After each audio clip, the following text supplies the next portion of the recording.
Uzul PHP dersi 4. qism PHP'deki özgərgüç miqdar. Birinci asas məzmun PHP'deki özgərgüç miqdar haqqında qısqacha tutunuş bitəyli. Özgərgüç miqdar asaslıq qiymat saqlash işletildi. Saqlanğan qiymat raqam, hərf tizmisi və tekst qatarlıqlarını öz içigə aldı. Ma'lum özgərgüç miqdarda aniqlama bergandan keyin programmada təkrar işletiləyimiz.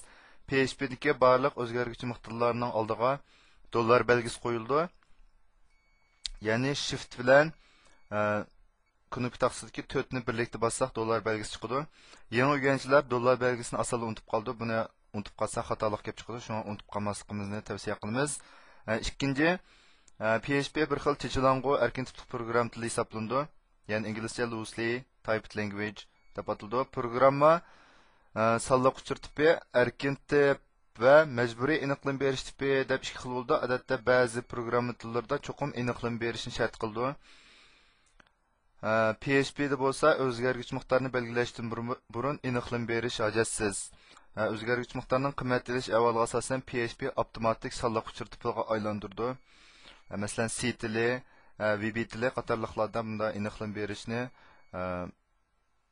programma tuzuvchilarga oid shu pishiq o'rganmasi bo'lmaydi. Biz bu PHP tilda bu xil aniqlama berish bilimlarini o'rganishimiz hojatsiz.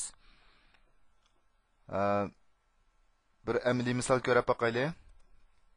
Məsələn, mavu PHP tildəki özgərgüç miqdarga qiymat berish, yəni dollar belgisi gəldi. Özgərgüç miqdar ismi, onun qiymati. Tövəndə məsələn txt degan özgərgüç miqdarga hello world degan qiymatni berdik.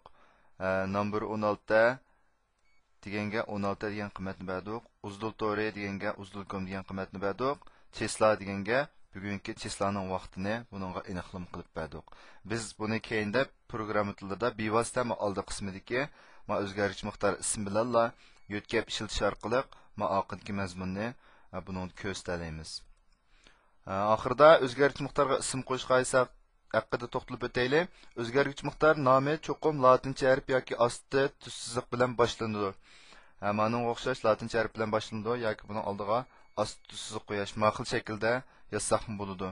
Oldig'amda raqam qo'yib ma'qul holatda yazsaq bu xato bo'ladi. Birinchi harfi cho'qim buniki osti tussiziq yoki latincha harf bilan boshlanadi. O'zgargich miqdor nomi latincha harf, raqam va osti tussiziqdan tarkib topadi. Buni mavu keyindagi qismiga yoki o'ttirdagi qismiga ma'qul holatda raqam bersak bo'ladi yoki o'ttir qismiga bunda osti tussiziq ma'qul shaklda bersak bo'laveradi.